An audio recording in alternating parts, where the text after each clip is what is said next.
Assalamualaikum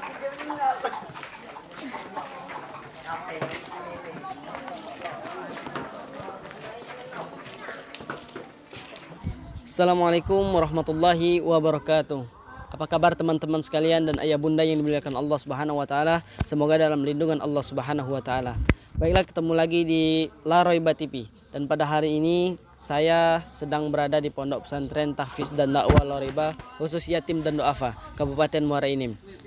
Hari ini insya Allah saya akan mengajak teman-teman atau ayah bunda sekalian untuk melihat atau menyaksikan secara langsung bagaimana kegiatan-kegiatan santri dari mulai tidur, bangun tidur, dan kegiatan-kegiatan lainnya seperti makan, minum, dan lain sebagainya. Dan pada hari ini saya akan mengajak teman-teman dan ayah bunda sekalian untuk langsung menyaksikan proses bagaimana mereka cara santri di sini makan siang mereka.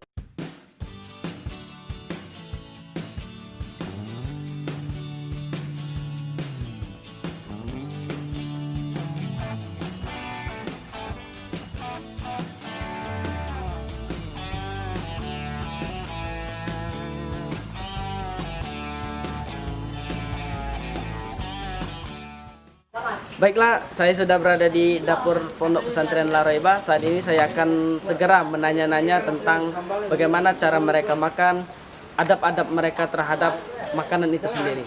Baiklah, langsung saja saya akan menanya beberapa orang santri.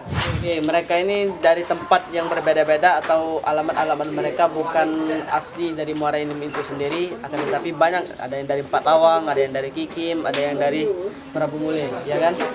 Oke, baiklah, saya akan menanya sebelum kalian makan. Saya ingin menanya sih, sebenarnya saya ingin menanyakan kenapa kalian itu makannya pakai nampan atau digabungi, bukan pakai piring masing-masing. Alasannya kenapa? Saya pengen tahu aja. Karena mengikuti sunnah Rasulullah. Rasulullah juga pernah bersabda bahwasanya para sahabat telah bertanya kepada Rasulullah, mengapa kami makan tetapi tidak kenyang? Lalu Rasulullah SAW balik bertanya, apakah kalian makan sendiri-sendiri? Jawab para sahabat, iya, kami makan sendiri-sendiri. Maka Rasulullah SAW menganjurkan agar kami makan berjamaah supaya mendapatkan ridho dari Allah.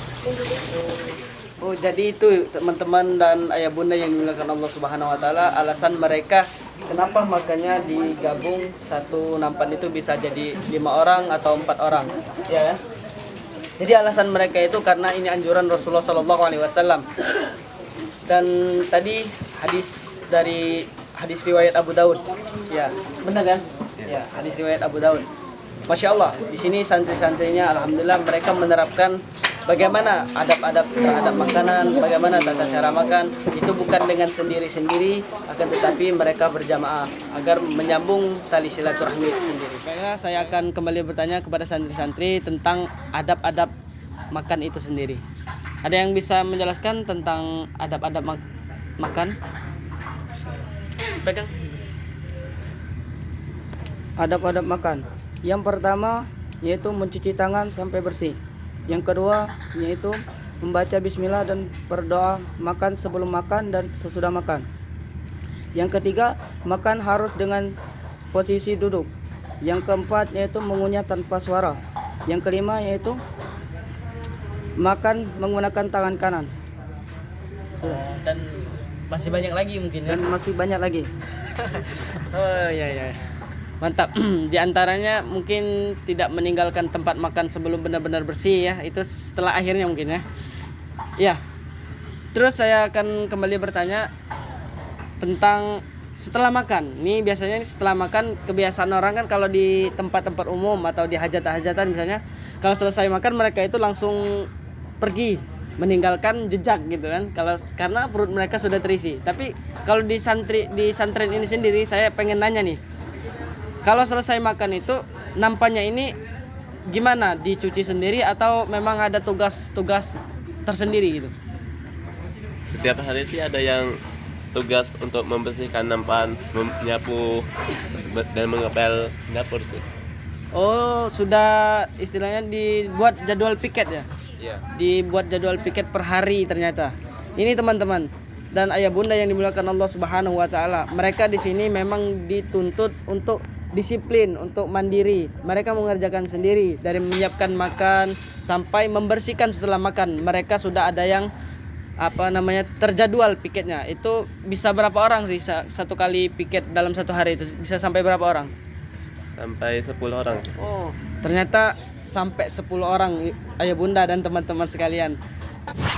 Jadi ayah bunda yang dimuliakan Allah Subhanahu wa taala, mereka di sini sudah dilatih disiplin, sudah dilatih untuk hidup mandiri. Mereka mengerjakan ini sendiri, menyiapkan makanan untuk teman-temannya. Itu istilah dalam pondok itu namanya berhikmat terhadap santri-santri itu sendiri, agar di sini melatih kebersamaan dalam menjalankan segala aktivitas di pondok pesantren La Roiba ini khususnya. Oke. Ayah bunda dan teman-teman sekalian, saya akan mengintip-intip apa sih lauk mereka hari ini. Ini apa namanya? Lauk apa ini? Sayur pari. Apa? Sayur pari. Pari. Pari bukannya ikan ya? Kayaknya ini apa ya? Kalau bahasa Indonesia kisik. Kisik itu bahasa dusun apa? Bahasa Indonesia sih. Kalau di bahasa Belimbing ini petule. You know petule? Oke, mereka pada hari ini makannya lauk sambal ikan asin sama kisik. Bahasa Indonesia kisik itu. Hah? Ya, mereka pada hari ini makannya lauk sambal ikan asin dengan sayur kisik. Ini yang mereka makan hari ini. Terus saya ingin nanya nih, satu lagi pertanyaan ya. Kayaknya sudah lapar semua ini ya. Maaf ya. Jadi menu setiap hari itu berbeda-beda atau semuanya sama sih? Setiap harinya beda-beda sih. Kalau misalnya pagi, siang, sore itu berbeda-beda ya? Iya. Oh, bisa dicontohkan seperti apa misalnya? Misal pagi telur, siangnya sayur-sayuran, sorenya kadang ikan. Oh, jadi gitu ya. Terus ada nggak sih dari ayah bunda atau teman-teman atau para donatur yang di sini biasanya sih ada menyumbang sejenis makanan atau nasi kotak itu sepertinya biasanya di hari apa itu?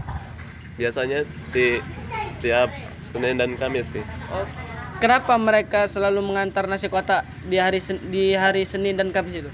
Untuk berbuka puasa. Oh, jadi ayah bunda dan teman-teman sekalian, mereka setiap hari Senin dan Kamis mereka melakukan yaitu ibadah puasa sunnah. Itu puasa sunnah dari anjuran dari Rasulullah SAW. Jadi buat ayah bunda dan teman-teman sekalian, apabila ingin menyisihkan sedikit rezekinya, boleh langsung di sini, di tempatnya ini benar sekali, tempatnya di Pondok Pesantren Tahfiz dan Dakwah La Roiba ini, karena di sini khusus anak-anak yatim dan anak-anak yang duafa yang mereka tidak mampu. Jadi setiap hari Senin dan Kamis mereka sering diantarkan yaitu untuk berbuka puasa, bisa jadi itu pempek, es ataupun nasi kotak kalau di sini bisa nyebut insyaallah dengan ini. Jadi buat ayah bunda dan teman-teman sekalian, apabila ingin berdonasi atau menyumbang memberikan sedikit rezekinya, boleh langsung dicek di rekening. Mungkin hanya ini kegiatan yang bisa saya tunjukkan tentang kegiatan santri pada hari ini. Di lain waktu kita akan membahas tentang kegiatan-kegiatan santri lainnya. Semoga video ini bermanfaat bagi kita semua. Saya akhiri, billahi taufiq wal hidayah wa ridha wal inayah. Wassalamualaikum warahmatullahi wabarakatuh.